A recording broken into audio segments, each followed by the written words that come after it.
I, Will Wynn, welcome to a young, educated, safe, environmentally conscious, fit, growing, creative city, Austin, Texas.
Website, but I want to just let you all see what you hopefully know and experience, and can tell your friends about back home, is what it looks like, what it feels like, what it sounds like to be in a young, educated, creative, environmentally conscious, safe, sort of happening town that thrives on academic excellence, that has more economic opportunity probably than any other peer city that we can think of.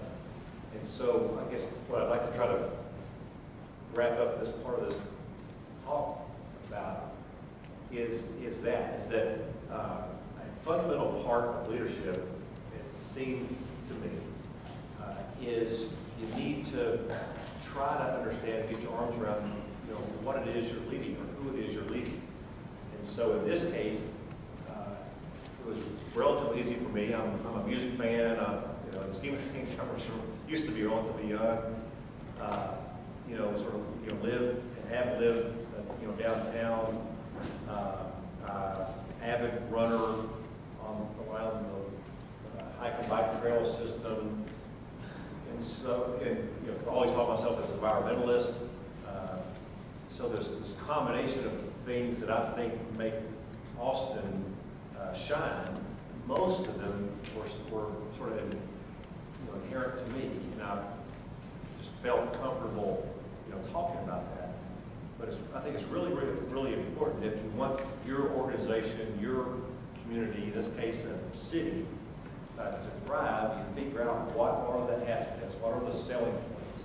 And the good news is a lot of people get this, and the business community in Austin is, I think, measurably different than the business community, sort of the old, white guys in suits, who tend to be the Chamber of Commerce and the mayors and the sort of the political and economic leadership of most cities, historically.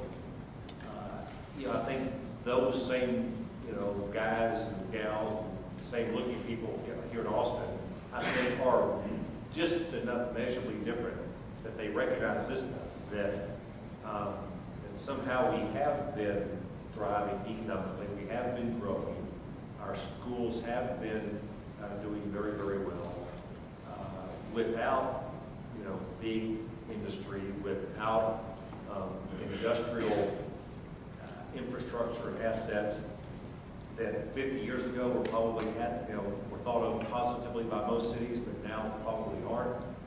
grew up in Beaumont, sort of a refinery, Gulf Coast town, very different from Beaumont. Back 50 years ago, they value, and I don't blame them, but they value refineries and petrochemical plants because that meant jobs, and industry was sort of a good thing, and you get a union job, and a big refinery, and things sort of gelled there for a few decades. But that's no longer the case, and it's cities that frankly don't have those kind of industrial assets are doing better than the ones that do. But our business community here has figured that out, and so as mayor is trying to, as a person who's in theory trying to organize that discussion, organize that analysis, and then lead that discussion, and/or lead that sales pitch to young people wanting to come to school here, or to businesses that might want to relocate here, or businesses that want to open up a regional office here. I really was pleased with how this message, comes together. That there's this relatively global recognition in this community, leadership of this community, politically and otherwise, that it's about the human capital.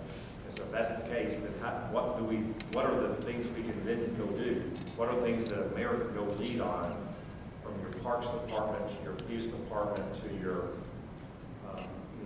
solid single stream recycling program to other sort of environmental programs in the city, things that we can control as an organization that feed on that, and complement this stuff, complement this young, educated, creative, tolerant, educated, driven citizen. So how do you tap into that? And so the lesson that I learned while I was trying to do that job that I did up until a year ago was that the first challenge and opportunity really is to understand who it is you're surrounded by, what it is you're trying to lead. When it comes to cities, the goals are relatively common and relatively obvious. You want the city to be safe. You want your kids to have a better future in your city than you had, from generation to generation.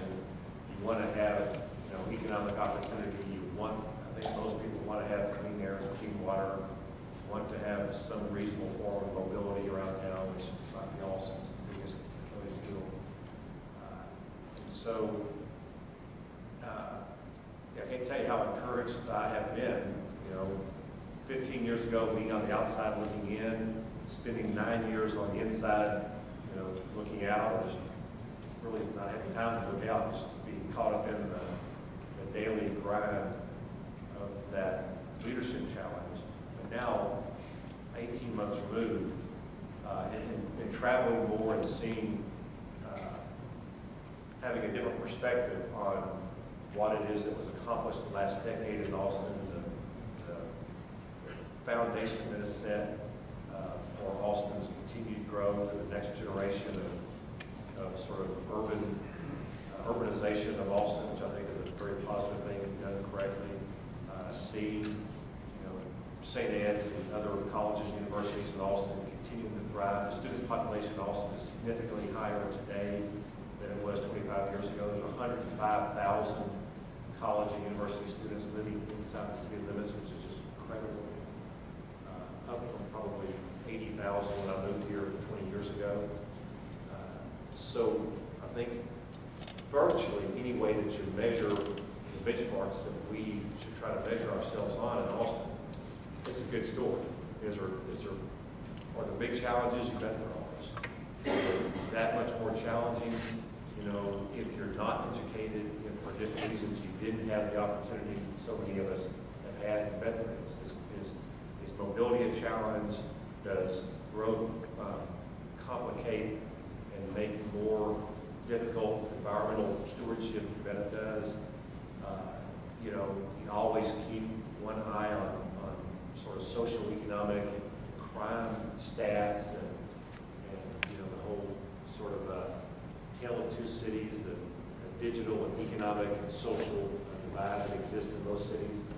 But when you look at the fundamental benchmarks that I think one should try to measure 21st century urban America with or on, I think Austin is in really good shape. And my hope is that Austin continues to be this town that not only attracts people, but also entices people to get involved. And from young students across the city to and through, just citizens who want to get engaged and involved in this town. It's a pretty remarkable dynamic. And our city council meetings are famous for how long they go, how many people they draw, good and bad news.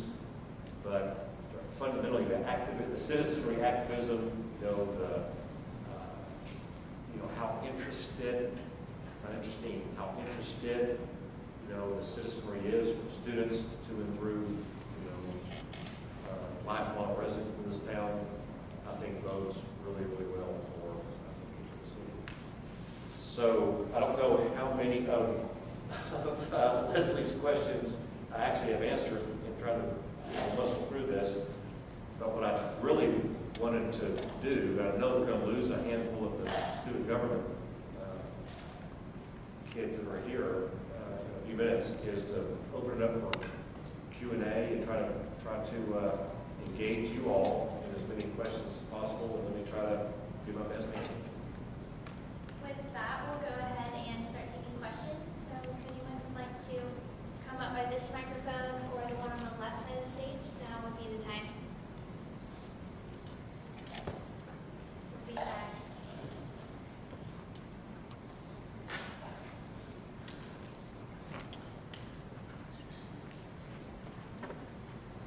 All right, while I'm waiting for some questions before, so I meant to try to figure out how to